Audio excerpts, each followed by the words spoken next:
to another edition of the Best Business Minds, where we interview business leaders and academics who write thought-provoking books.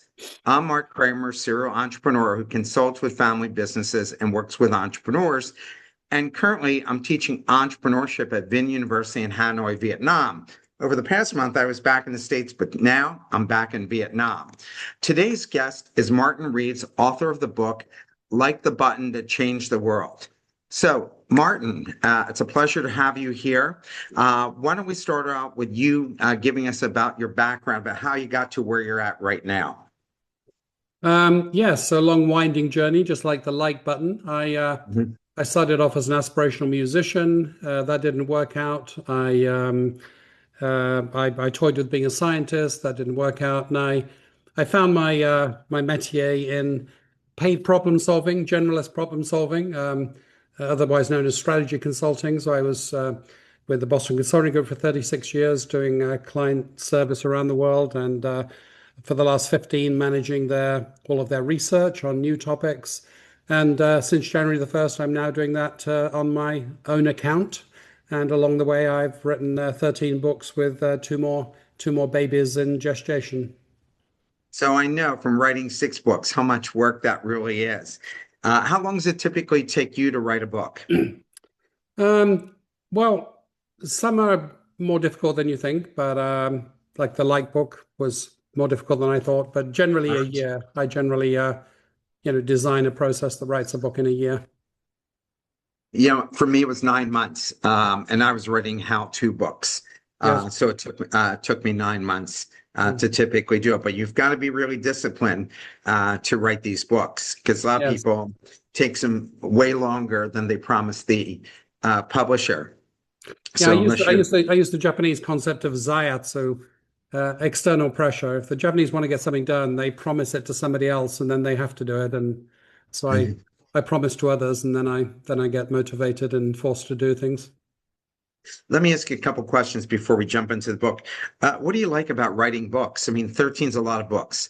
I'm not sure I enjoy the process of writing books. I enjoy thinking through things, and to me, writing it down is it's a disciplined part of the thinking process. I think what I enjoy is figuring new things out, and the book is part of the process of doing that. And you were in consulting, one of the Yeah. top, I guess, 2 or 3 firms in the world, Boston Consulting Group.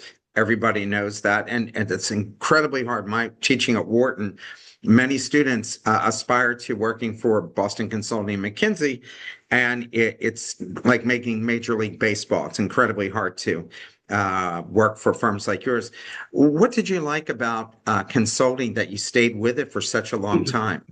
Um, well, I guess as the ancient philosopher said, know thyself. I mean, I guess what I came to discover about myself was that I was an unashamed generalist in a special, an increasingly specialized world. And the thing I liked about strategy consulting was essentially I got paid for being me, which is solving new problems. Now, sometimes, admittedly, I felt like the last generalist standing in BCG, and other times the pendulum swung towards me. But essentially, it was it was being useful while undergoing a journey of self-growth by looking at entirely new problems every couple of months. So, as you hired people over the years, what's the profile of somebody who's successful as a consultant at that level?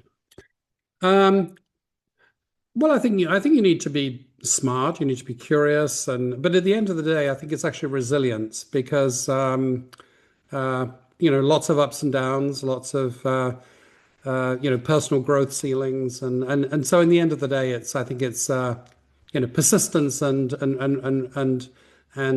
resilience and on the positive side of things, I think curiosity. I mean, I think if things become routine, people start to plateau and disengage. But I always felt like I was a beginner.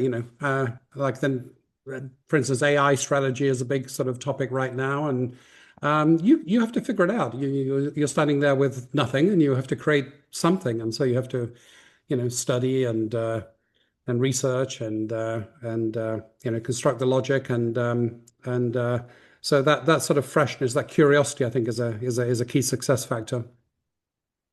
What's the difference between, like, in your methodology between a McKinsey and a Boston Consulting Group? Is there a Um, difference? I don't know actually. I mean, there's a lot of myths about or theories about what the difference might be. I mean, it's I have no direct experience of both, of course, but it's it's often said that if you want the efficient application of a standard methodology, and there are some cases where that's what you need because the problem is not entirely new, then the other place might be the best place to be. If you wanted a customized solution to a novel problem where things had to be figured out from scratch, it's often said that you're better off with BCG, but I have no direct knowledge of that. That's what clients told me. So my last question before we dive in the book about consulting. I hear from some of the younger folks that I've been helped get into McKinsey and some of the others that they're seeing a lot of pushback by clients who saying, I can go and hire because of AI. I can go hire people to do all this research. I don't have to pay significant money. I can go to Vietnam or the Philippines or whatever. How is AI changing the consulting world, and what should leaders be prepared for going forward? Yeah, I think this is not a new problem. I mean, things which are new eventually become standardized, data becomes available, specialists become widespread, and for the simplest problems, it turns into a piece of software. And so I think since the beginning of my consulting career, I've observed that constant upgrading towards the unique, the new, the complex, the one-off, and AI is another one of those for sure. I think right now it's actually causing a boom in the sense that it throws up lots of questions about, do I have the right organization? Do I have the right capabilities? Am I focusing on the right applications? And so it's a very consultable problem. But I think what you're getting at is we need to continue that process of upgrading to more unique, more multi-component, more unique problems, and because that will always remain. And the hard part of that is actually not the technology. The hard part of that is the organizational flexibility. You have to, I think, stay humble and realize that yesterday's success, which is often the basis for your power structure, your organization needs to constantly evolve. And the bigger you get as an organization, the harder that is to do. So it's all about organizational agility at the end of the day. Do firms like yours bring in outside consultants to evaluate what you're doing because you guys all maybe see it the same? Um, Not. I didn't see that as a routine part of business, but there were certainly clients that paid us to come in as the prime consultant or the critic. Some I was actually thinking for Boston Consulting Group, based on what you had just mentioned, I wondered, do you ever bring in outside consultants to um, evaluate well, how you do things? uh, I had this dream of the ideal project with them cases, the ideal case, um, quite early in my career, and I successfully tried to implement it, which is, um, consultants are pragmatists. They come up with the best possible solution with the available time and resources, and it's not science. You never can statistically prove the answer because the problem is unique. But you do your best. But I always dreamed about inviting a philosopher, a statistician, and other disciplines in to critique the answer. And I've done that several times, and it's very humbling and very good for you. So, for example, in my job as the head of research with BCG, my job was to come up with new things. So whenever I thought I'd come up with something new, I used to call my friend a moral philosopher in Germany called Klaus Dirksmeyer, and I'd say, Klaus, let's play that game again. I'll propose that I've discovered something new, and you'll tell me that I haven't. And generally, he'd be able to trace my idea back to Plato or Aristotle, and I found it useful to sort of stay humbled by that. So I never succeeded him in persuading him that I had a new idea. I had a new iteration or a new appearance or a new framing of an ancient idea usually.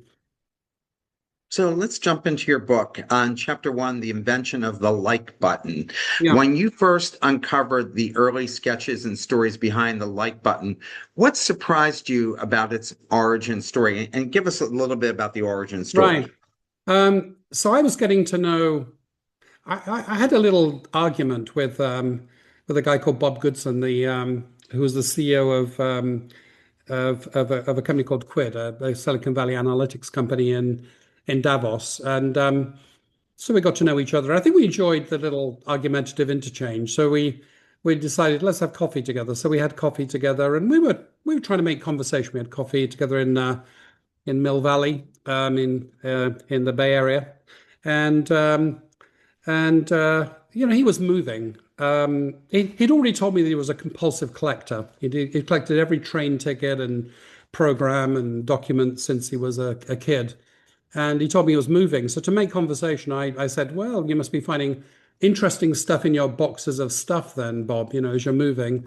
And he said, oh boy, yes. And he pulls out a sketchbook, one of his many, many sketchbooks where everything is dated and annotated. And it opens at a page which is dated May 2005. And it's clearly the sketch of a like button. And so I'd written a book called The Imagination Machine, and it was about the role of imagination in corporations. And as part of that, I'd collected the earliest possible sketches I could find of ideas that subsequently changed the world. I called it the Napkin Gallery. And it immediately struck me, having an eye for these things, that the date was a strange date because I thought I remembered that I thought that I knew that Facebook introduced the like button in 2007 and the sketch was dated May 2005. So I said, Bob, are you telling me, look at that date, are you telling me you invented the like button? And he said, no, of course not. Well, maybe, I'm not sure. So the 30-minute coffee conversation turned into a whole day going from coffee shop to the latest opening sushi restaurant in Mill Valley, where we discussed, well, who invented the like button then? And by the end of the day of talk, the 30-minute coffee conversation expanded into a day. We actually had the outline for a book. And, what struck me was that it was it was a splendidly messy story of bumbling, tinkering, parallel innovation, the interaction of culture and technology, very much unlike the sort of typical hero stories that people tell after the event. Kids ask who invented the telephone, and we say Sir Alexander Graham Bell, and we say in what year, and we give the year, and as if it was intentional and instantaneous and individual. And my experience in innovations from my consulting work is that that's never the case. That's sometimes how the story is told. That's never the case. And the light button was a splendidly messy story that was interesting in its own right, but also, a parable for how innovation really happens. So that's where the journey started with coffee in Mill Valley. What's the misimpression about how innovation actually works? Well, I think if you look at you have daughters. I mean, if you look at the school, some of their school books, their school science books, in lower school or middle school, will be about the telephone or Marie Curie and the discovery of radioactivity. And if you look at the pattern of those stories, they follow very much a pattern of individualism, which is one person invented or discovered, and they follow a pattern of instantaneity, which is it happened on a particular day. She left out the photographic plate, and it was fogged on May the 11th, such and such a year. And it follows a pattern of intentionality, which is she did what she was trying to do. And often isolation. In other words, it happened in a lab. It happened in a research establishment. What I discovered, and what actually big data science has now shown to be generally true of science and innovation, is that in the vast majority of cases, that's actually not how it works. That what is supposed to be individual is actually social, much parallel innovation, many forgotten heroes. It's not instantaneous. It depends upon the social context. It depends upon repurposing and changing and fiddling with things that other people did. It often doesn't happen in a research lab. For instance, often, if I tell you more about the like story, I'll tell you about the key role of somebody called Kevin, who was a user of the early social media, who played a great role in the in the invention of the like button. And the biggest one is intentionality, which is if you look at the problems that people are trying to solve, people who are credited with an invention or a discovery, they were often trying to solve a problem which was different from the one that was eventually solved. So what was the like button? The like button was a very technical problem, which is that it was the early days of social media, and there were two major obstacles. One of them was that the idea of social media is that people submit content, the social web 2.0. Nobody was submitting content. Less than 1% of users were submitting content. Problem. Needed an incentive. The second problem was it was the days of dial-up. And if you want to interact socially, you need some sort of interaction. The problem is that any interaction, any sort of I like your content or can I have more of that, please, will trigger a page refresh. I think we're all looking at the photographs of the audience. We're all old enough to remember the page refresh. You'd lose 10 or 20 seconds and you'd lose the conversation. So that was the problem that the like button was designed to solve. Recognition to encourage content submission and interaction without triggering page refresh. And but the problem that was really solved by the like button was, of course, much bigger and not in. And I interviewed virtually all of the companies involved in the genesis of the like button, and none of them were trying to solve the monetization model of social media. So, of course, that was the big problem solved by the like button, which is there's this ancient joke in advertising that 50% of your advertising is wasted. It's just that you'll never know which 50%. Well, the like button solved that because it created user feedback, which was a monetizable value proposition to advertisers for social media, which is how we ended up with the advertising-driven business model of social media. So, how did the early culture of Silicon Valley, especially places like Yelp, shape the creation of something so deceptively simple? Um, well, I think it's got a number of. I think I think the story of the like button generally illustrates how innovation actually works anywhere in the world, but uh, the messy reality of serendipity, basically. But I think it was especially true of Silicon Valley in the early 2000s. So what you had was engineers pragmatically trying to solve the problem of the day. So how to not trigger a page refresh. You had immense sociality, people in some ways more loyal to the technologies than to their companies. So you had so there was a company called an organization called Squid Labs, and Squid Labs was one of the many places where you could meet up with other technologists and shoot the breeze and share everything that you were doing. So you had this surprising phenomenon of everybody working on the same thing at the same time. It's a small community. It was a small community, and therefore not surprising that you had parallel invention because people were steeped in the same culture in the same place in the world, facing the same problems at the same time. So not surprisingly, they discovered somewhat similar similar solutions. Um, and I think that sort of engineering culture, that sort of the legitimacy of tinkering. It wasn't a very theoretical culture. People didn't give you a theory when you had a problem. They gave you well, I tried this and this sort of works. Could you work on this? It was a very pragmatic culture. So all of those things combined, such that it was. And this comes back to your first question: how long does a book take to write? Well, this one took a long time because the story was so messy. Our guiding question was who invented the like button, and how, and so what.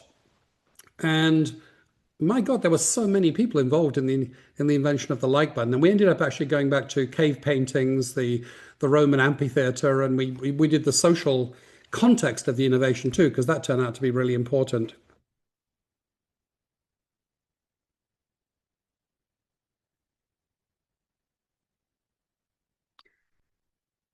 Mark, you might have frozen.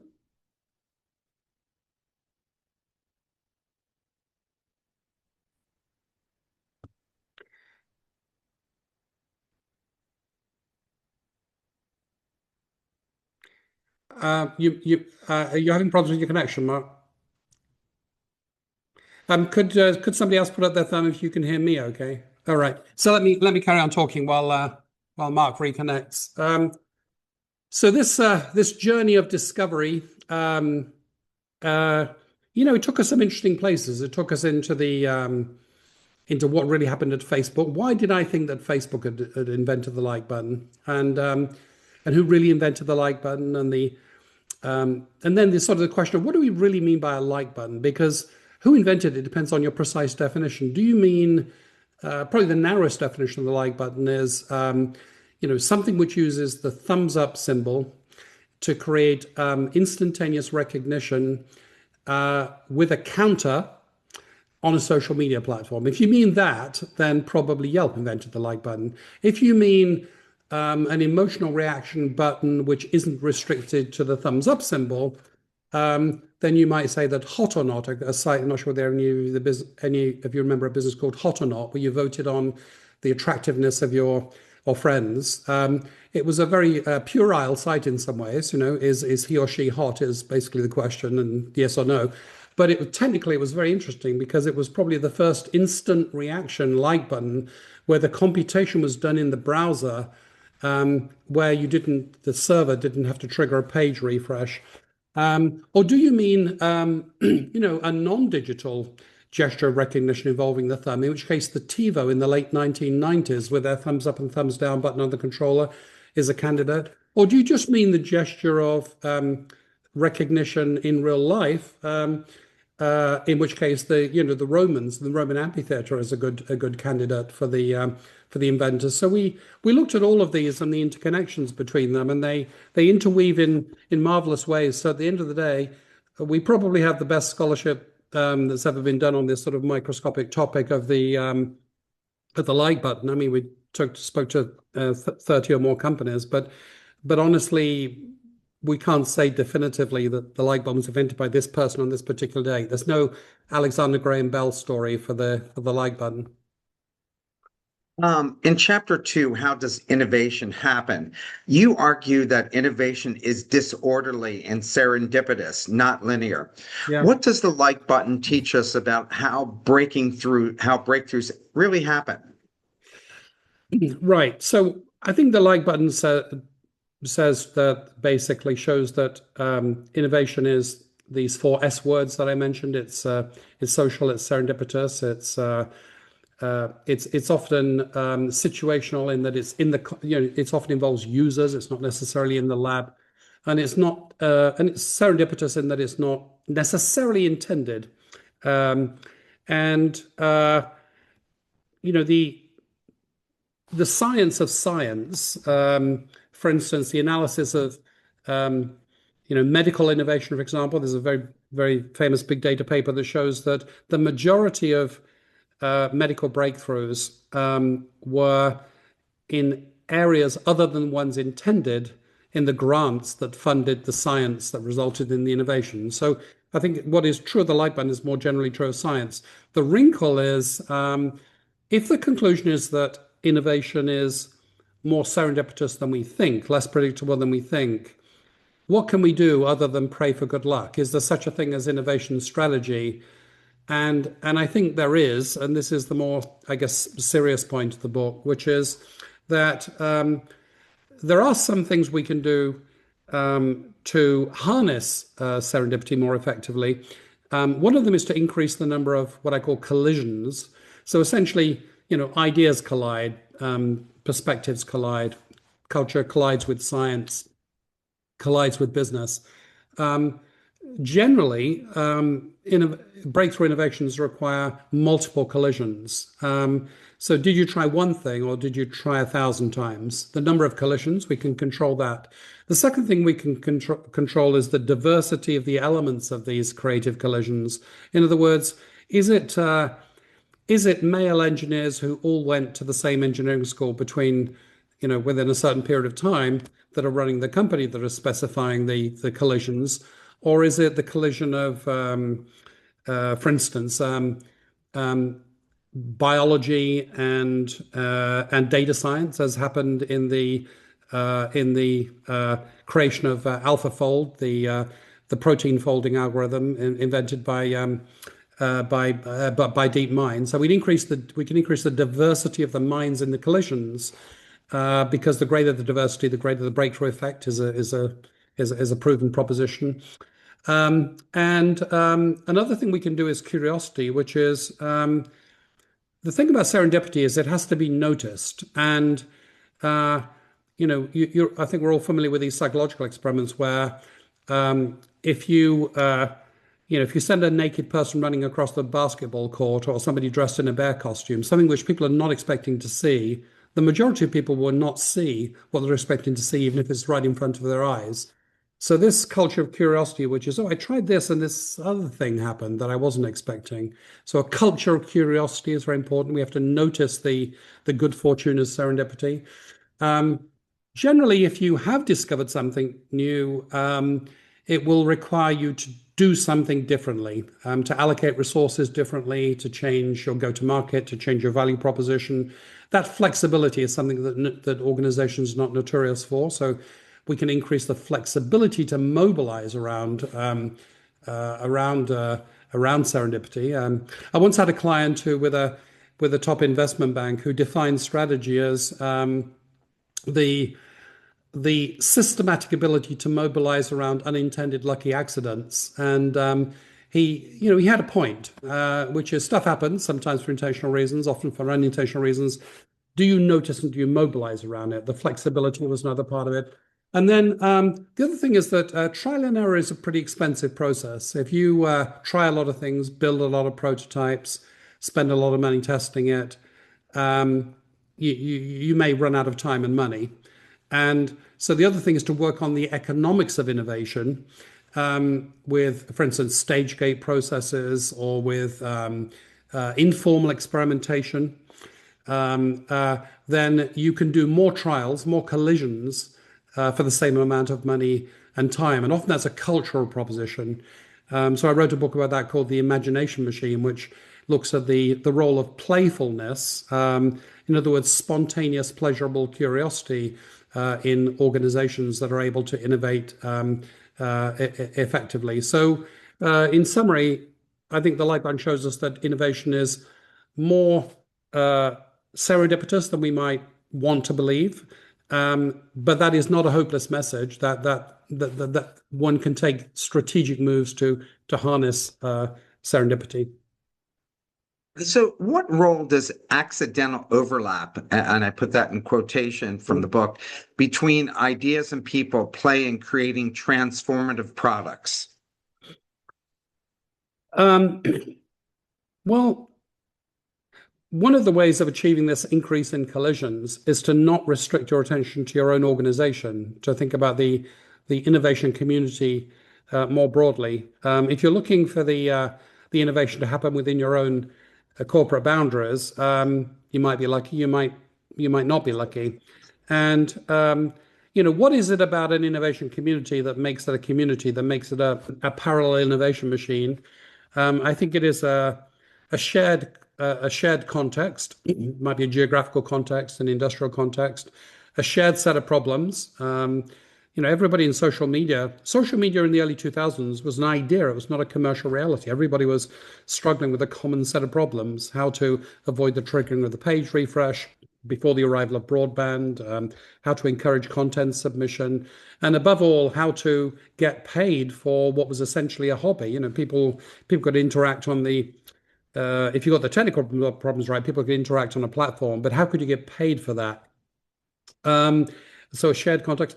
I think a culture of sharing. One of the senior executives at Google one of the senior scientists at Google that I interviewed for my book, The Imagination Machine, has a picture on his wall, which is an array of flint arrowheads from different periods of time and different places in the world.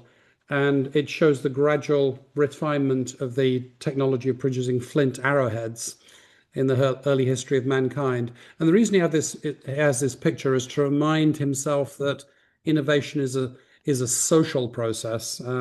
People have to share the results of their trials. They have to tinker with each other's technology. They have to sell the technology to each other. They have to be recognized for what they do. It's an intrinsically social process. Um, so all of those things were true at Silicon Valley in the early 2000s, and so therefore, not surprisingly, we had inventions like the like button, the hyperlink, the redo button, and other conventions that we take for granted that are the basis for digital commerce. Question from the audience. In your opinion, has the like button helped or hurt society at large? We didn't want to write a book that judged yes or no because there'd already been actually a number of takedowns of social media. So we thought that that book had been written, and but neither did we want to gloss over uh, the uh, the unintended consequences, let's say, the side effects. And so what we tried to do was we tried to be very descriptive about both sides of the game. And what we discovered by doing that was that the like button had unintended benefits, if you like. In other words, people trying to solve one problem, they accidentally solved another. And that's not without value. I mean, it's now shown medically that loneliness is a fairly dangerous condition with respect to mental well-being and even physical well-being. And so the community that came from social media, and it's very hard to disentangle the like button from social media because it's so core to its mechanism. And that was a very good thing. It was largely unintended. And that, like any other technology, I'd say every technology, there were also unintended negatives. Now, if you can't forecast the benefits, you can't really forecast the negatives. You can speculate about the negatives. And if you look early in the history of social media, there was a lot of speculation about all sorts of things: monopolization, privacy, social polarization, mental health, factuality. I mean, there are all sorts of concerns.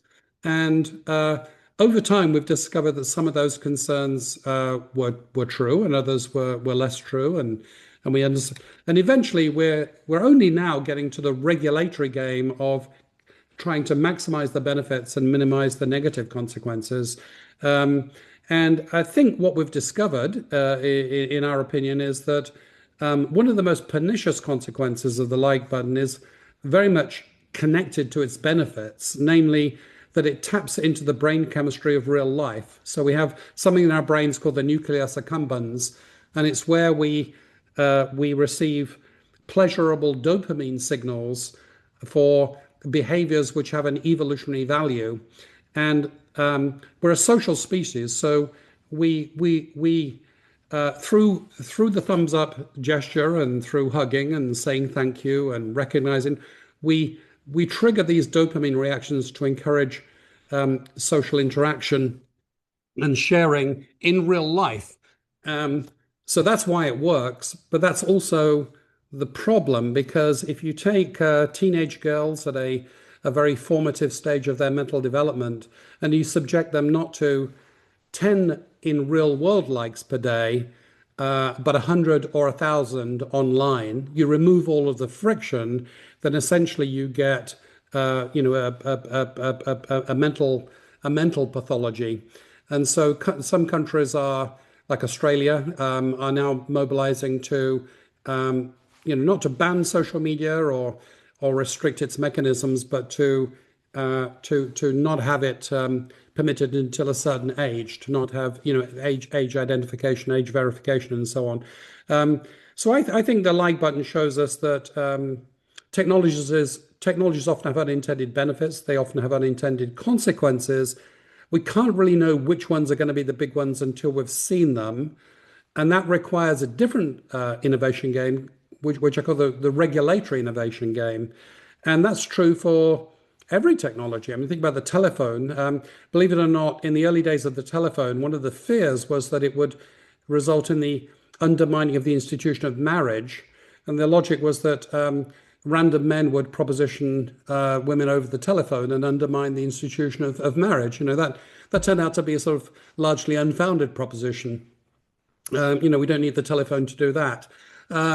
But the regulatory game, the big question for us was, is this just business as usual, or do we need to innovate in the regulatory game? And I actually believe that it's not just business as usual. We need to innovate in the regulatory game. And the reason is, number one, the intrusiveness of these technologies. We're talking about things that are not physical objects that you use. We're talking about things that have effects in the brain. So that the social and psychological consequences are not surprising if we think about how this thing works. The second reason is that digital technologies propagate extremely rapidly. So with the telephone, I think it took 100 years or so for it to go from nobody using it to more than 50% of the population using it. If you look at the S curve for LLMs, for example, that was 1 year. So that is not a lot of time for the regulatory system to adjust. So we propose the book is basically a storytelling book. It's a parable. We're not too heavy-handed with theory, but the more theory-rich section is in the regulatory chapter late in the book, where we propose that we could up our regulatory game in a number of ways. One of them is by having adaptive regulations. So regulations tend to be sort of once and forever, whereas we don't really know the consequences until they're played out. So we can have provisional regulations with sunset clauses that we revisit as more evidence becomes available. We talked about public observatories. We recommended public observatories. One of the problems with big data is it's very expensive, and the access to the data on social media, for example, that would tell you how this thing worked, is in the hands of a few very rich and large corporations. So a public observatory. We talked about training the regulators.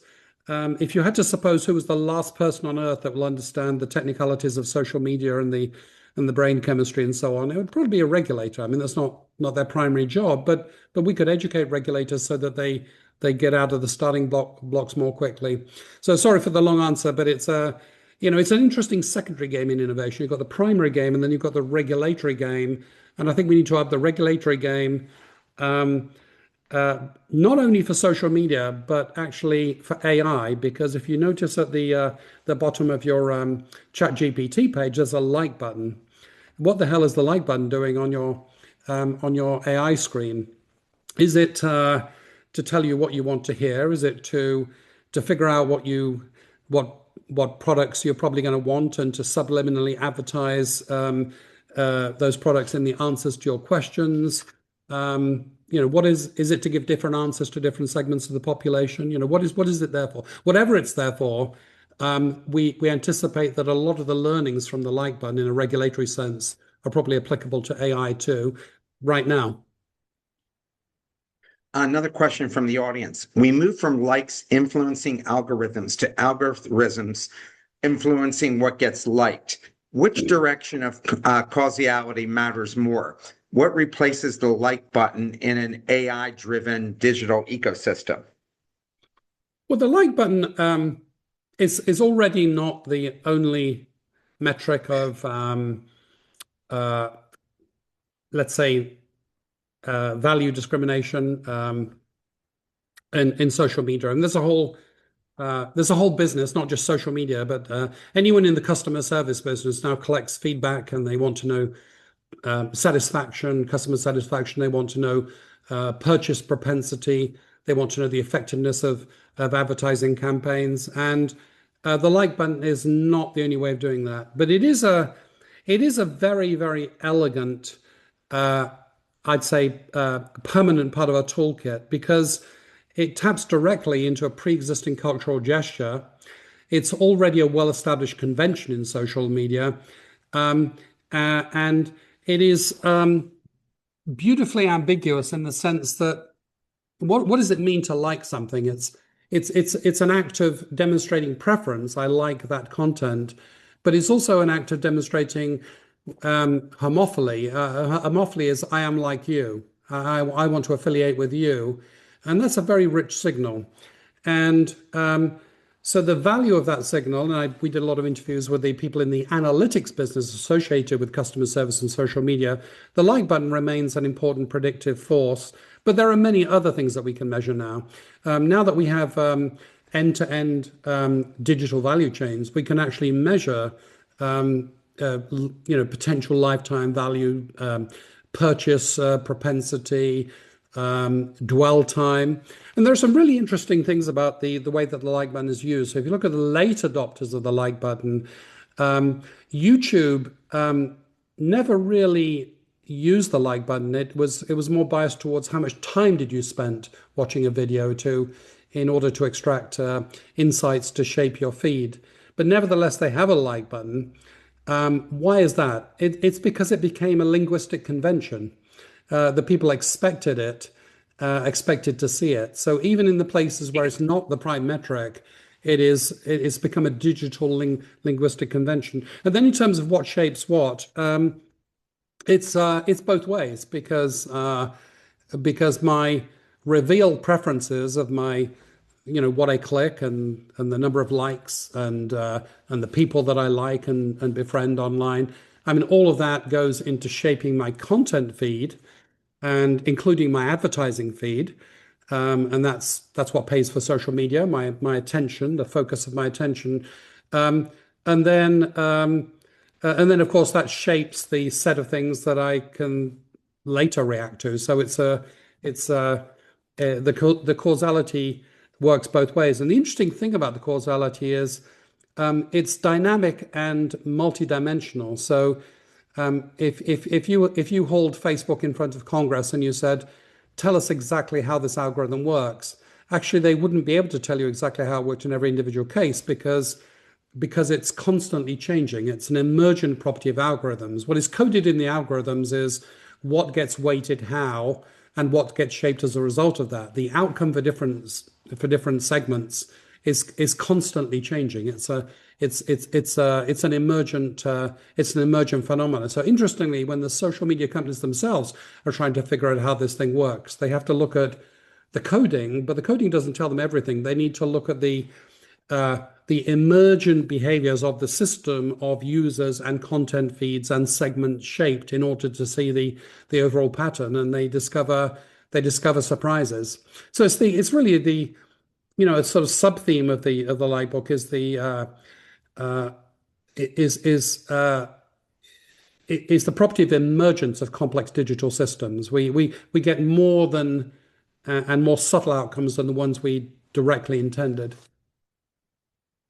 So in chapter 3, why the thumb?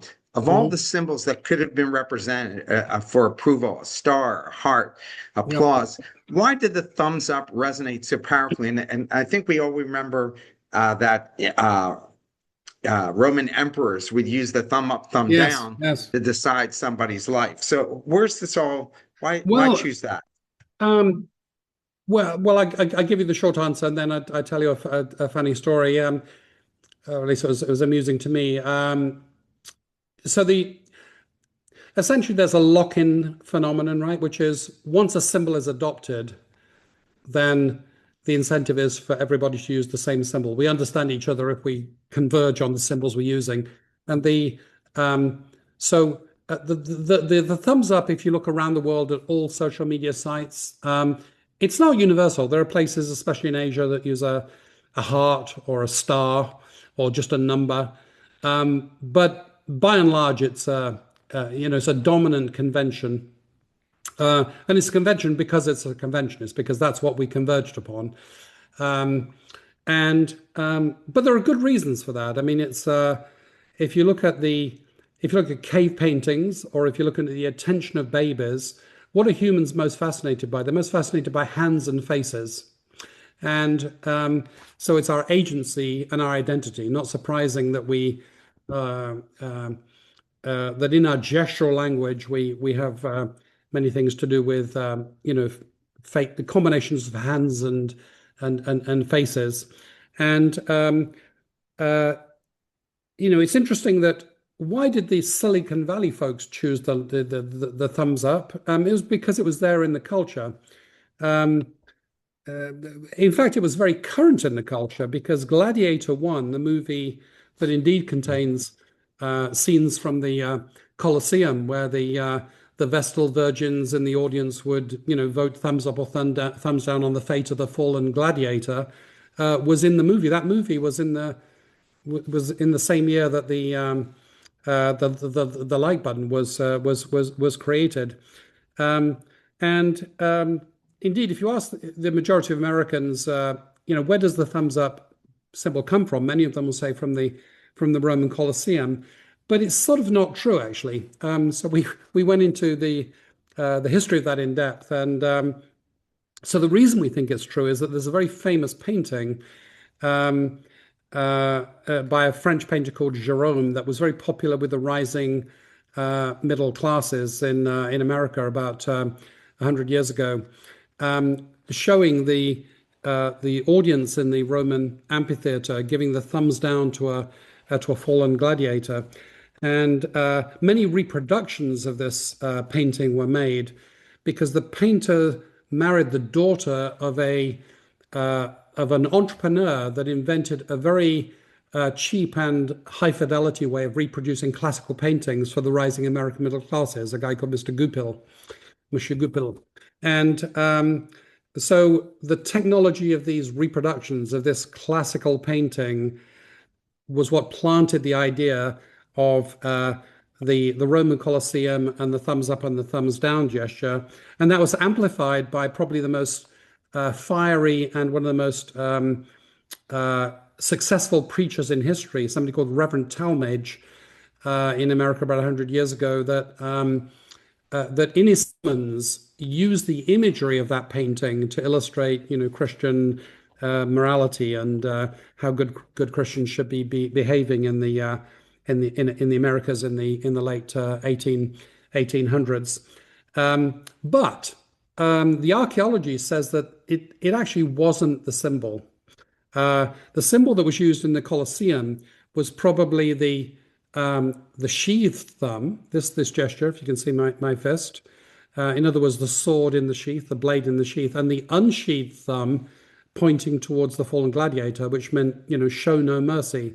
So that became that, and the meaning became inversed. So kill him became thumbs unsheathed, became thumbs unsheathed in this way, became a gesture of affirmation. Now, how did this misunderstanding occur? It's probably because we think the painter, Jerome, deliberately exaggerated and modified the gestures for dramatic effect. And there's an interesting story that connects it with the Gladiator movie. So Ridley Scott, who directed Gladiator 1, had originally intended to turn down what he saw as a fairly cheesy, I think he called it a sandals and togas movie. He didn't want to do a cheap sandals and togas movie, but he was actually shown that very painting that I'm referring to, and he was impressed by the drama of the scene, and reluctantly agreed to take on the film Gladiator 1, which probably planted in subconsciously, subliminally, this gesture or at least reinforced it in the minds of the Silicon Valley innovators of the like button. So I think you can see there a glorious interaction of the cultural context and the like button and the invention of the like button. Because what is the like button? The like button is a piece of code that runs in JavaScript in the browser to avoid a page refresh, combined with a well accepted cultural gesture. That is what the like button is. It's those two components coming together. So the cultural context here is as important as the technological context. Do you think the success of the like button depended as much on the symbol as on the technology itself? I think so, because the early social media companies had no money. I mean, they had no money, and that nobody was contributing content. So there are all these sites going up, restaurant recommendation sites and so on, and the idea was that you digitize the yellow pages and you create communities of people that would voluntarily supply content that would be monetizable in some other way on these new social media sites, but nobody was submitting content. And So really what was needed was a symbol and a piece of code which would plug into pre-existing cultural conventions and be executable without a page refresh. Uh, and the like symbol, it never needed an instruction manual, right? I mean, nobody ever needed explaining what is this for? How do I click on this? What happens when I click on this? It was essentially, hijacking social conventions and brain chemistry that already existed. And in fact, there was even a book on this at the time, which was very, very influential amongst user interface designers. It was called "Don't Make Me Think," and the idea was that traditionally, innovation was signaled by novelty, right? I have this, complicated, wonderful technological invention that has these bizarre functionalities, and so you think about the Star Trek phaser or something, or the transponder. The novelty is part of the selling point. Whereas this guy Steve Krug wrote a book called around the same time, the same early 2000s, wrote the book Don't Make Me Think, and the idea was, if you want an innovation to travel virally, it should not look like an innovation. In fact, it should remove friction. It should look entirely familiar and piggyback on things that already exist. And it should consist of one step, not two steps or three steps, nothing complicated. Don't make me think. And so the like button, if you like, is also an instantiation of this new design philosophy. So I'd say the symbol and the manner of deployment of the symbol were critical to the success, probably equally critical to the innovation of using the browser to do the computation. JavaScript was not intended to do local computations of this type. It was intended to control the display of web pages. So these two innovations came together: the cultural innovation and the coding innovation, to create the like button. As generative AI immerses, digital environments evolve.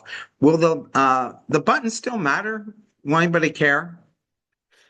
Yes, because for the unfortunate reason that we're still working through the regulatory consequences. I mean, the like button happened. The like button, you could say, is ancient history in digital terms now, but the social consequences of the like button are still things that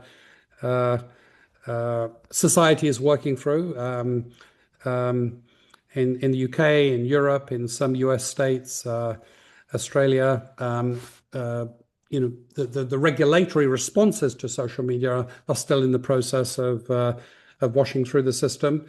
I think because the need for to make the web and e-commerce two-way, will persist, and not just in e-commerce, but in any consumer-oriented business. We did an interview with FedEx as part of the book, where we looked at, they deliver parcels in the US, and their business is now very much dependent on digital feedback, and so they have their own instant digital feedback buttons.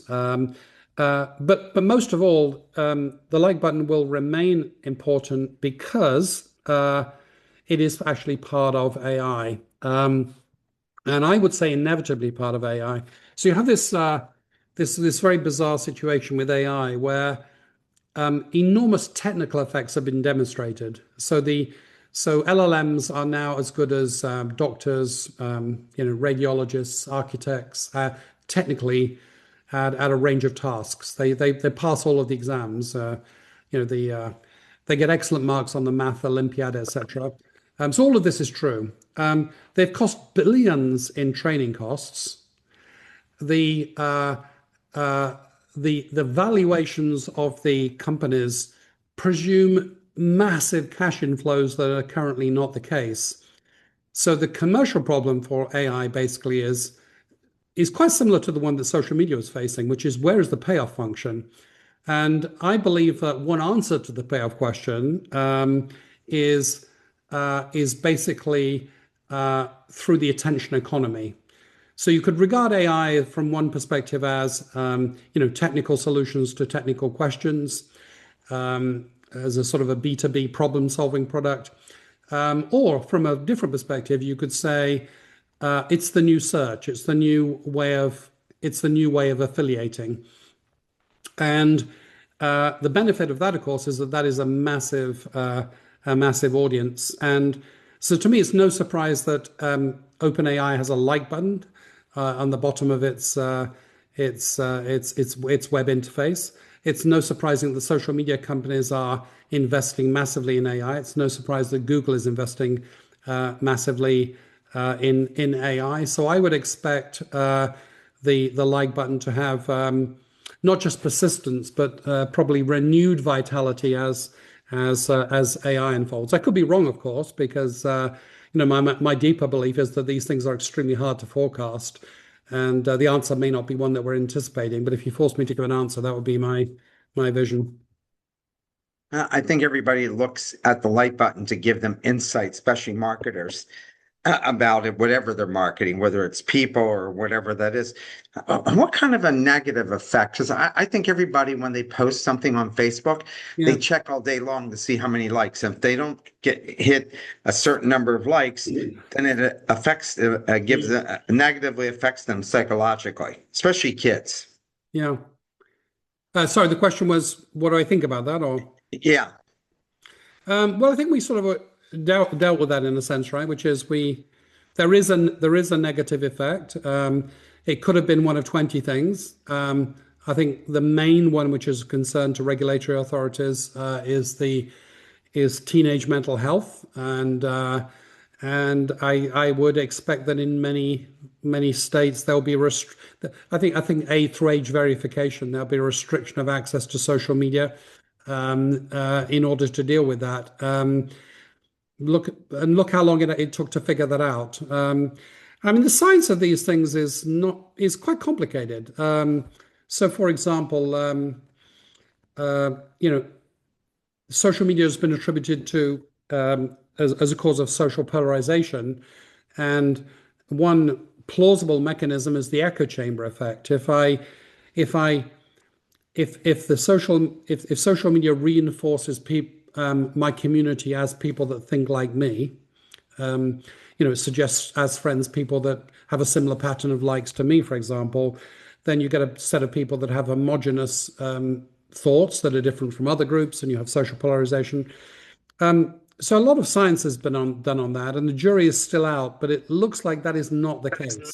Um, the, uh, the megaphone effect appears to be the dominant one in that particular case. The megaphone effect is where extremist groups essentially act like publishing enterprises. They've always been interested in propagating their views.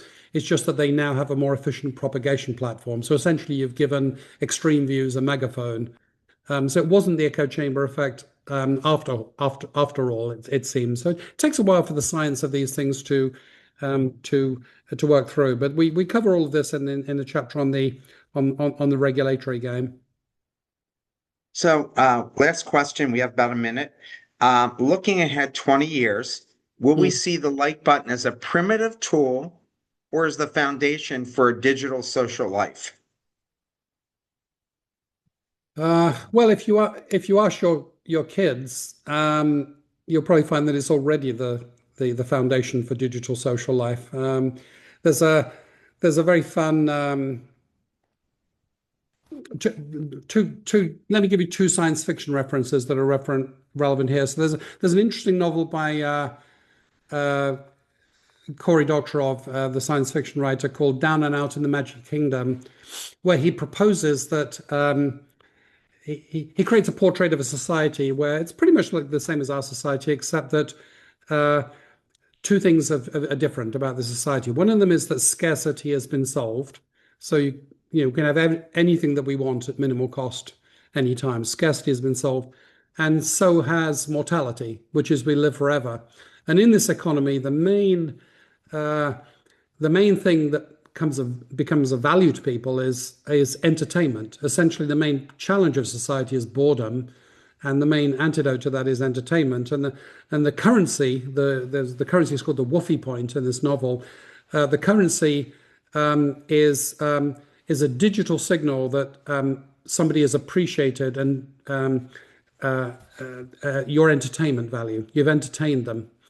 And it seems very far-fetched and it's a fun novel.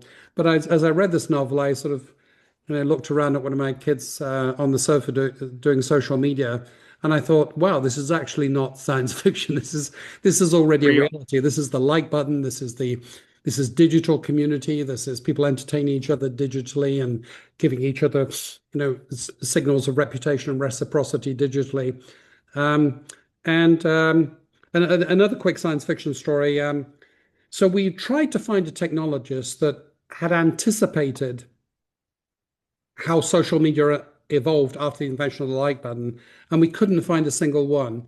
But we did find a science fiction writer, Gary Steingart, who wrote a novel in the early 2000s called True Sad Love Story.